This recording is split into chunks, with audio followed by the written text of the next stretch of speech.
Sitting down with us now is Republican Representative Ashley Hinson. She's running for the newly drawn redistricted 2nd Congressional District. Ashley, thank you for sitting down with us. Can you first of all just kind of tell us a little bit about yourself and why you're running? Yeah, absolutely. Brian, thank you for having me, and thank you to everyone for watching.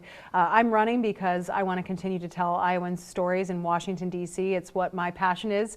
I worked for more than 10 years as a broadcaster, traveling through the district and hearing directly from Iowans about what was working well for them, the good moments in their lives, and also those challenging moments in their lives. And that's what I've tried to focus on in Washington, D.C. is being a problem solver. It's been having conversations about protecting taxpayers, making sure rural America continues to have a voice. And if there's one thing that's kind of a common theme, it's that safety and security in our communities really matters. And so those have been my main priorities in Washington, D.C. And again, as I travel through the district and I hear those stories from Iowans, it's very clear to me this Democrat triple threat rule in Washington, D.C. is not working for Iowa. So I want to go to Washington, D.C., back to Washington, so I can continue to be a check on the Biden administration. If there's one thing that's clear, we need to take away their checkbook. It's causing problems for Iowa families. Can you first of all just kind of explain, I guess, what made you make that switch to try and run? Yeah. Well, I felt very passionately again about making sure that I was being impactful. And again, sharing the stories of Iowans was a huge passion of mine, but I wanted to stop talking about it and start doing something about it. I saw at the state level, our legislators work together after the flood of 2008 to move meaningful legislation forward to help address those problems in our communities, problems that I had seen firsthand and saw solutions to. So I wanted to help problem solve. And ultimately, I think that's what this job is. It's about gathering information, making sure you're making the best decision for the most people, and solving problems. And I think that there's a great nexus there between what I was doing before as a anchor and reporter and what I'm doing now as a member of Congress. I want to go back and kind of really nail down what are those key issues driving your campaign. You talked about the economy, you talked about rural Iowans. Yeah. What are some other ones? Yeah. So economy and inflation is the #1 issue that I continue to hear about from Iowans of all walks of life. Life is simply less affordable under the Biden administration, and we've seen Nancy Pelosi and the Democrats in Congress continue to spend and spend and spend, and that's had a real negative impact on quality of life for Iowans. That's especially true in rural America, so this is where those two intersect. A new study out just showed it's disproportionately affecting rural America, this inflation that we're seeing. About 90% of everyone's available take-home pay or revenue is being used right now, and that's not okay. We need to do everything we can to unleash our economy and unleash energy independence. Those two do go hand in hand. So that's been my #1 thing that I've heard about from Iowans.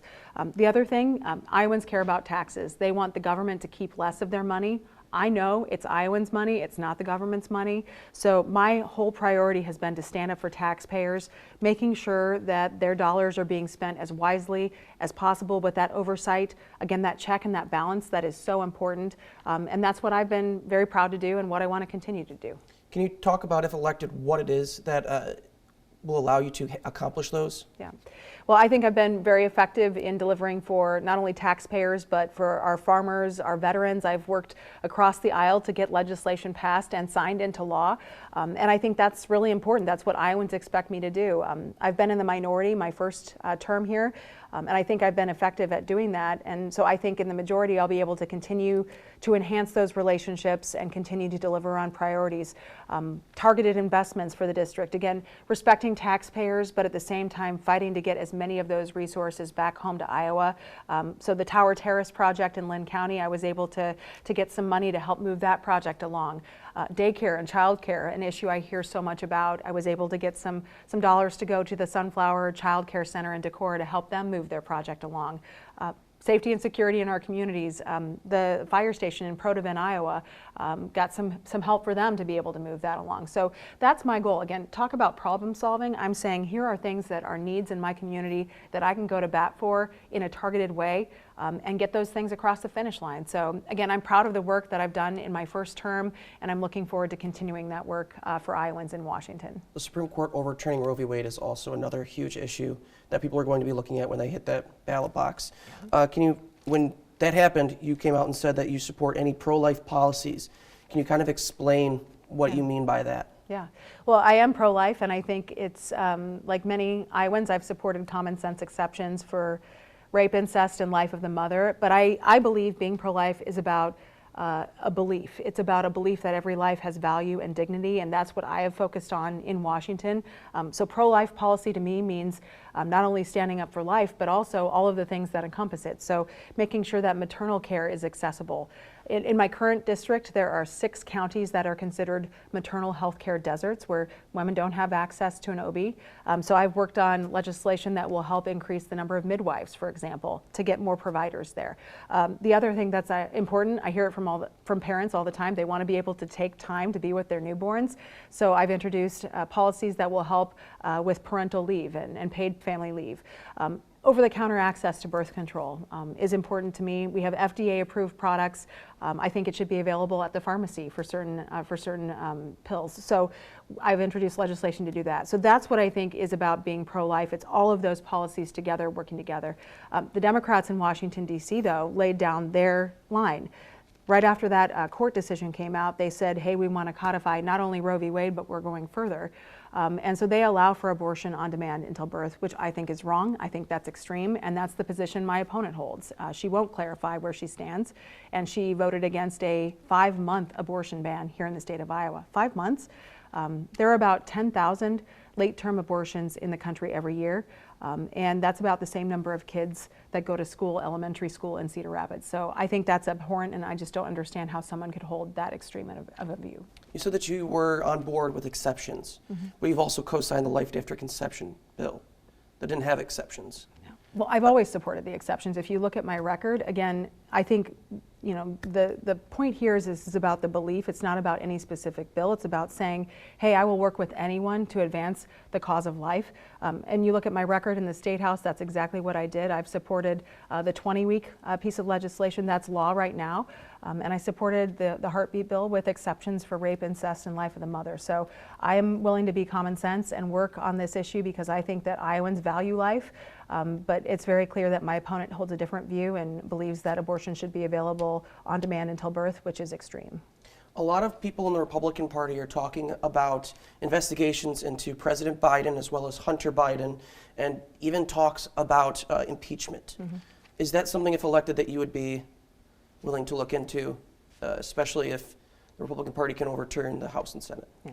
Well, what I hear in that question is really, it's about accountability for the Biden administration, and that is our job as members of Congress, is to conduct rigorous oversight on the administration. I think it's very clear that we have a fighter in Chuck Grassley. Senator Grassley is asking a lot of those very serious questions about ties with Hunter Biden, and I hope he continues that investigation, and I hope we get answers on that, because if there are concerns there, we certainly need to know. And I'm a process-based person. I don't think we should be just impeaching someone because we don't like what they do. That's why I disagreed with what the Democrats did in Congress, trying to just impeach President Trump because they didn't like what he was doing. We can politically disagree, but I don't think it's healthy for our democracy to get into that habit of just impeaching. I think if facts lead you there, if there are actual evidence of a crime, then that's a completely different conversation, and I'm open to that. But I think really important in terms of accountability is asking serious questions. Why is the border not secure?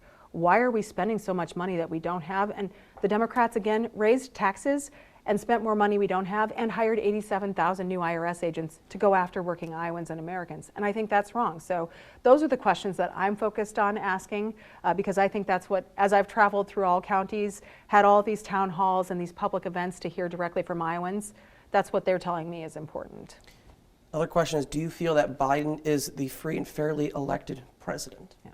Joe Biden is our president, and I think we all know how that's worked out for our country. We are clearly on the wrong path, and we simply can't afford another 2 years like the last two, and so that's why I'm asking Iowans to send me back to be a check on that administration. You've criticized the student loan forgiveness that the Democrats have passed through. Just 2 days ago, the USDA put out $1 billion for farmers. Can you kind of clarify the difference between these two? Yeah.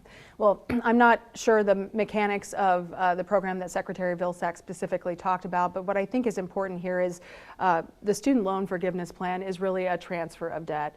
I believe that it's not fair, fundamentally unfair, to force taxpayers to pay for that. Again, taxpayers could be footing the bill for someone who makes more than them for a degree they didn't want to get. I think that's fundamentally wrong. I think all of these conversations should be focused in Congress, not executive orders, and not with the blank stroke of a pen, which is what we're seeing happen coming out of Joe Biden. It's executive order after executive order, and they want to spend $400 billion to do it. Again, this is spending on top of spending on top of spending that has continued to drive inflation over the last 22 months. Again, we need to stop the spending spigot. That's the first thing we can do. Let's have conversations about the cost of education, making smart borrowing decisions. I've advocated for smarter saving decisions. Secure Act 2.0 is a policy that we've passed out of the House that I supported that will actually encourage young people to get involved in their 401ks and save money.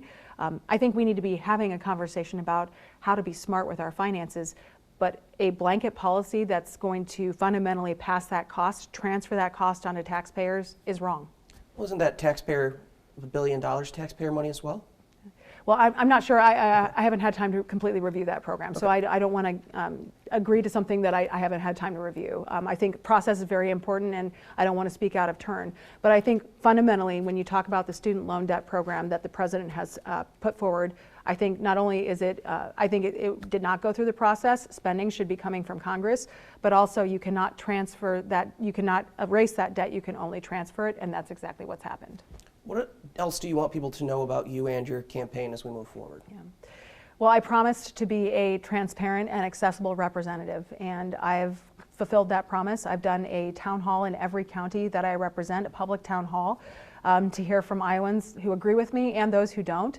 And it's been my priority to make sure that Iowans know that even if we don't agree, they will always be heard, and we'll continue to operate that way. My office has solved problems for Iowans for months, many challenging issues with the IRS. I'll continue to do that, and I'll continue to deliver. For taxpayers, oversight, again, is a critical part of what we will be doing. So my pledge to Iowans is to follow through on that oversight, to protect taxpayer resources, to make sure rural Iowa has a seat at the table, and to make sure I'm fighting to keep our communities safe. That's what Iowans have told me they want, and so that's what I will deliver on. Perfect. Thank you, Ashley, for joining us. Thanks, Brian.